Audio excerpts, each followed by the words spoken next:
Hello YouTube, it's Drake back with another video. This time I'm going off the normal path again with a video about Bungie's new Witch Queen teaser. Today we're going to look at some cool trailer footage and concept art and go over my thoughts and opinions on it all. So without further ado, let's jump right in.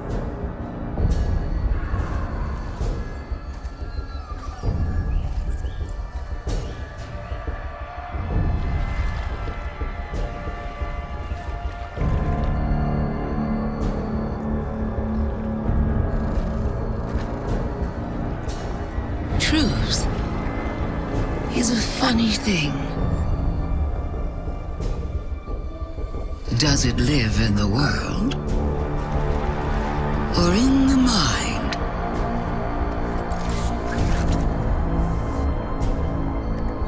Is it constant or can it be bent?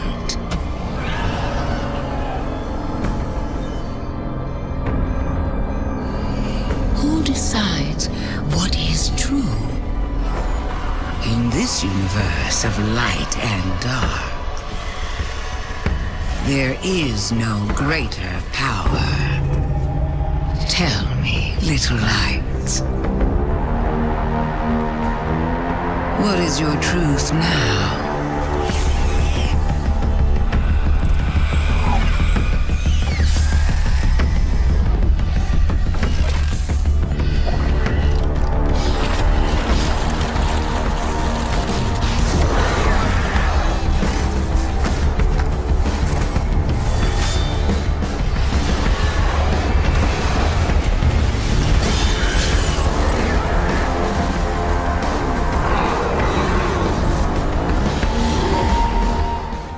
I'm going to follow the structure Bungie did with its order of information released in the teaser so I don't lose track of the topics. So let's get right into Savathun's throne world. You can't talk about her throne world without bringing up the campaign as well, so I'm going to tackle them both.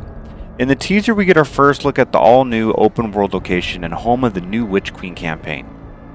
After looking closer at the frame-by-frame footage, you can get an idea of the layout of this location, starting with our superstructure inside these walls. They talk about an underbelly having a swamp-like environment and even further a castle built in the center. From my understanding, this should all be explored during the campaign. Speaking of campaign, they emphasize the release of having a legendary mode campaign and having it scale to the amount of players in your fire team. Seems like an amazing idea and brings back memories of Halo. That and completing will have a reward worthy of the time spent. Savathun, the Witch Queen, hive god of cunning and lies. After the death of her brother Oryx, Savathun went into hiding. Not out of fear, of course, but out of strategy.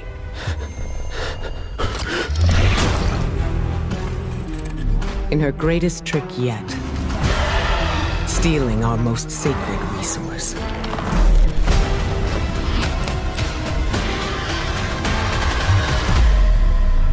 The one thing we thought she could never touch. The light.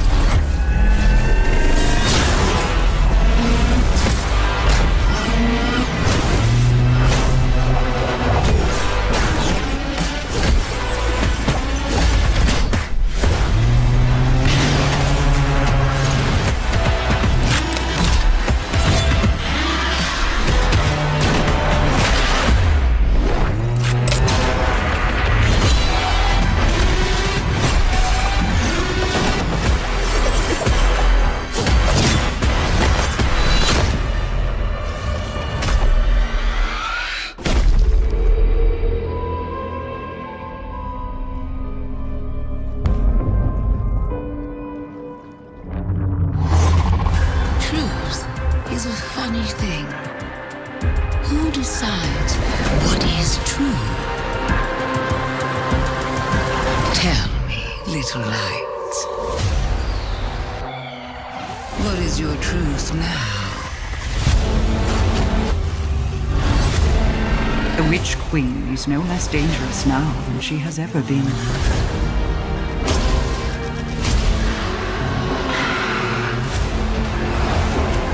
Prepare for what is inevitably to come.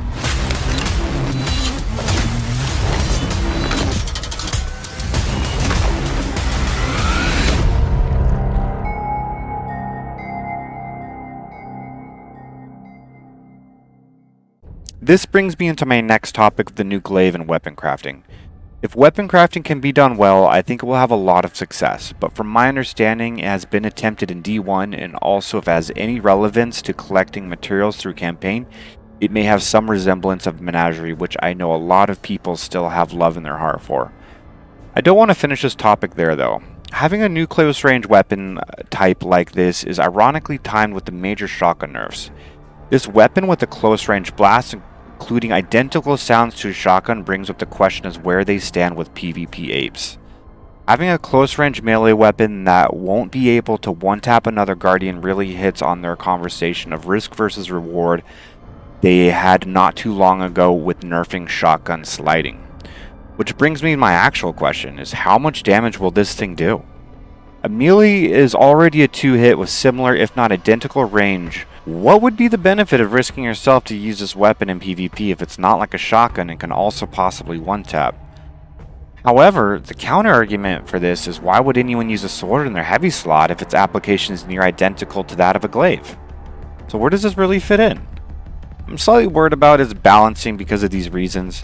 But another topic that was brought up is the amount of use a weapon got also increased its strength through weapon crafting. So will someone who grinds out the throwaway have an advantage over someone who doesn't? Even more on this, they said some weapons will be able to benefit from weapon crafting retroactively, highlighting a lot of 7 Seraph weapons. Having grinded out a lot of god rolls and spending a hefty amount of time to do so, I'm not sure how this could benefit me. I definitely can understand how grinding out materials for people who like to checkpoint throwaway through could benefit from this though. So that's kind of sad. I wish I didn't have more to say on weapon crafting, but another point they brought up was the ability to weapon craft new raid weapons on release. And that scares me. If I'm able to get endgame content without having to do endgame activities and get the god rolls with minimal effort, I think this has potential to destroy a large chunk of the player base interested in finishing these perfect rolls and having the sense of gratification or success in doing so. If we are to survive the coming storm, the tower and the dreaming city must stand united.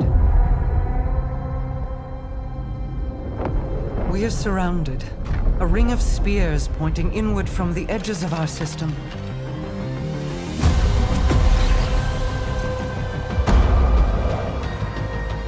The Witch Queen is no less dangerous now than she has ever been. We must uncover whatever secrets she knows with the time that we have.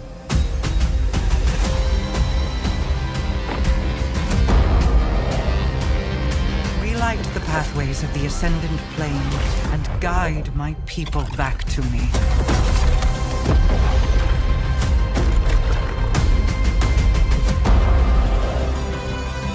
There is a malevolent force at work in this plane, Guardian.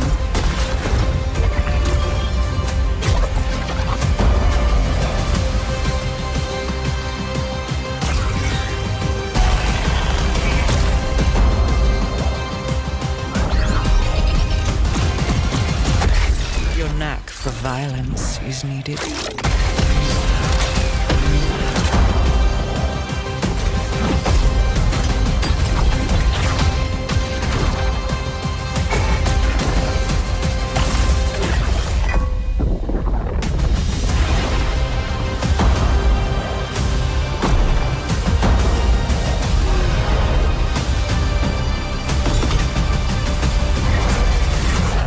With them, I can save us all.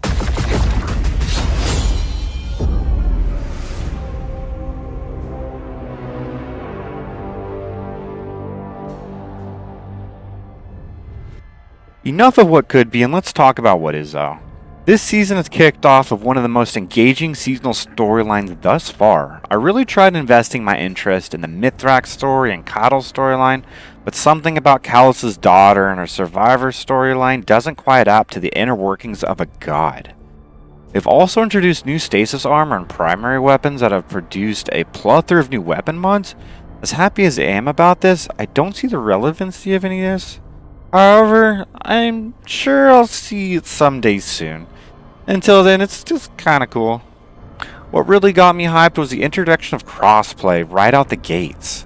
I've been hungry to widen the player base for LFGs I get for Sherpas, and seeing the leaderboard in every raid being on another platform is just a clear indicator us PC players aren't the majority. Finally, my last topic for this season I want to give is a huge shout out to its introduction of anti-cheat. This couldn't have come sooner. When I see daily videos of content creators talking about dogging on cheaters, it really makes me sad. If I have to lose a large chunk of player base to keep the game quality I want to see it at, so be it. This will only be temporary. I understand eliminating a few bad apples initially makes your count lower, but the quality of the tree improves, which in turn brings back more apples. All stupid analogies aside, nice. Moving on, this brings us to what's right around the corner. We have a 30th anniversary event in between what I'm assuming is going to be a Halloween and Christmas event, but during this all, we're going to see a brand new 6-player activity. The way they made this sound, I'm unsure if this will be like Override or like Menagerie. My only hopes for the content is more like Prestige Menagerie than AFK Overrides. During this time, they also mentioned the release of a brand new dungeon and for the return of the long-beloved Gjallarhorn. Let's start with the dungeon. The latest 2 dungeons have had a final reward of a guarantee exotic, which makes their replayability very, very limited, with no unique chest drops between them. Let's take the 2 older dungeons where the hidden puzzles that when completed rewarded a secret ship. I pray the release of the newest dungeon won't be the Gjallarhorn and its catalyst, but maybe have it done like Pit of Heresy or like Outbreak Perfected / Prime, which dreadfully brings me to what's been on our mind this entire time. They're really reintroducing the Gjallarhorn. I think this could have gone one of 2 ways. The first is having the weapon be top of its class and bring its old feel of having a powerful weapon, and having a general unrest of needing an exotic to be accepted in specific contents. On the other hand, you can have it underperform and generally be dismantled. Either way, I think it'll cause half the community to be upset. I look forward to being wrong, but I also look forward to owning it on my own, and I would rather just live left it in Legacy in D1, but, you know, we'll see how it goes. Finishing up the final key points on the Witch Queen teaser, I want to bring up some recycled, brand new content they're bringing back? Starting with the Claymore Sword from the Myst series Bungie made back in 1997. On another note, Light subclass rework is coming on February 22nd, starting with Void. If you haven't seen Void, it has a new throwable melee now for Warlocks that acts a lot like the Arc melee Ball Lightning, but looks like it has a range of Celestial Fire. Pretty okay with this. I'm excited to see the variety all classes have been given. From my understanding, you can mix and match like Stasis, so that to me is a huge win. After all this excitement, they went ahead and announced the next official expansion being after Lightfall, called Final Shape, which is the first official confirmation of this. Judging by the name, this will be a conclusion to campaigns for Destiny 2, but again, this is just my thoughts, no official word on whether or not this is true. I only know a Saphir in a pyramid are shapes, so I'm assuming it's Guardians coming to term that neither light or darkness can be anything other than tools. And it's time to abandon them both. Who knows though? I'm looking forward to all this and wanted to end this video by thanking you, my audience, who has actually stuck around to the end of this video. I hope some of the information I've provided is some sort of help, or at least you found it entertaining. And be sure to look forward to my new videos coming soon. These next couple are going to try to be some juicy guides for some endgame content. But, gotta finish us off, and as the Sherpas say, a la vida.